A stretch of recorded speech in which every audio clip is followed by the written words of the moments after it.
Assalamualaikum warahmatullahi wabarakatuh. Salam guru penggerak.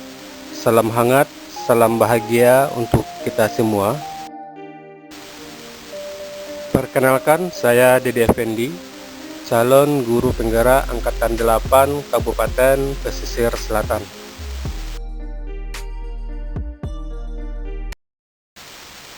Pada hari ini, saya akan menyimpulkan dan merefleksikan pemikiran Ki Hajar Dewantara tentang dunia pendidikan.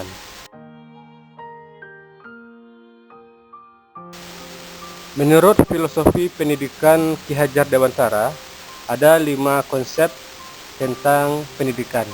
Yang pertama, pendidikan dan kebudayaan, yang mana pendidikan adalah tempat bersemayanya segala benih-benih kebudayaan yang hidup dalam masyarakat.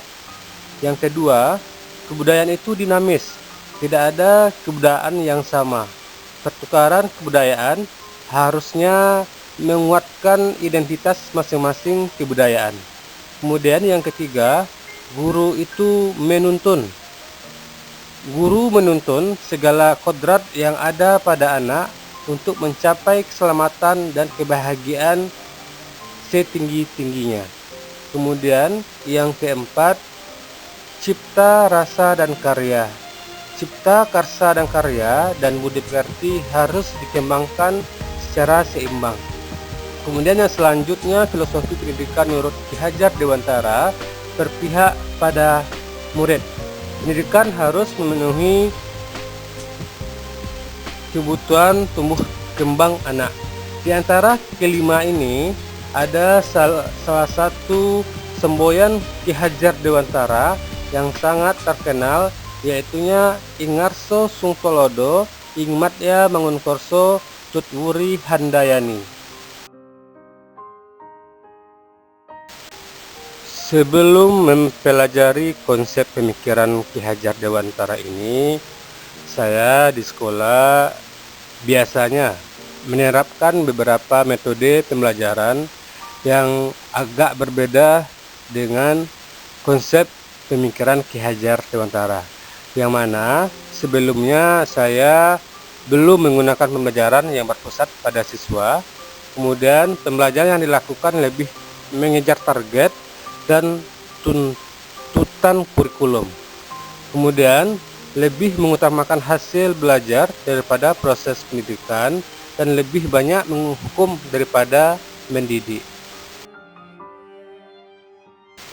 Di samping itu juga, pembelajaran lebih dominan di dalam kelas, sehingga membuat anak atau peserta didik kurang antusias dan sering jenuh dalam mengikuti proses belajar di dalam kelas.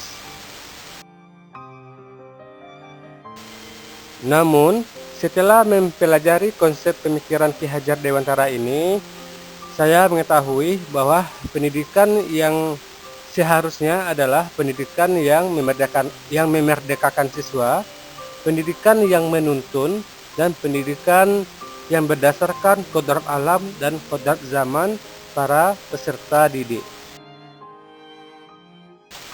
Perubahan dari pemikiran dan perilaku saya setelah mempelajari konsep pemikiran Ki Hajar Dewantara ini adalah, yang pertama, saya mengetahui bahwa pendidikan bukan menuntut, tapi menuntun peserta didik untuk mencapai kebahagiaan dalam proses pembelajaran.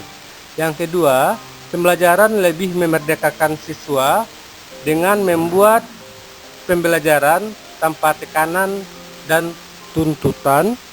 Yang ketiga, pembelajaran yang dilakukan berdasarkan bakat dan minat sesuai dengan potensi peserta didik masing-masing.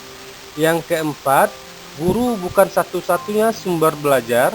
Yang kelima, membiasakan budaya positif dan disiplin tanpa ancaman. Yang keenam, memberikan tindakan yang mendidik daripada memberikan hukuman. Yang selanjutnya, memahami keunikan masing-masing peserta didik dan mengakui masing-masing mereka mempunyai kelebihan dan kekurangan. Kemudian yang keenam, merancang media pembelajaran sesuai dengan kebutuhan dan perkembangan zaman. Kemudian yang ketujuh, berusaha mengenali tipe gaya belajar peserta didik. Penerapan untuk mewujudkan pemikiran Ki Hajar Dewantara ini di sekolah yang akan saya lakukan adalah yang pertama, berusaha memberi tauladan yang baik kepada peserta didik, baik perkataan maupun perbuatan. Yang B-nya, melakukan pembiasaan pendidikan berkarakter berkelanjutan. Yang ketiganya, merancang pembelajaran yang berpihak pada peserta didik. Yang keempat, memfasilitasi pengembangan bakat minat anak berdasarkan potensi yang dimilikinya. Kemudian yang terakhir adalah memberikan pendidikan terhadap anak yang bermasalah daripada memberikan hukuman yang membuat anak merasa ketakutan. Itulah kesimpulan saya terhadap konsep pemikiran Ki Hajar Dewantara. Semoga apa yang sudah saya pelajari dapat saya terapkan di lingkungan sekolah saya dan membawa manfaat untuk kedepannya. Sekian, Assalamualaikum warahmatullahi wabarakatuh.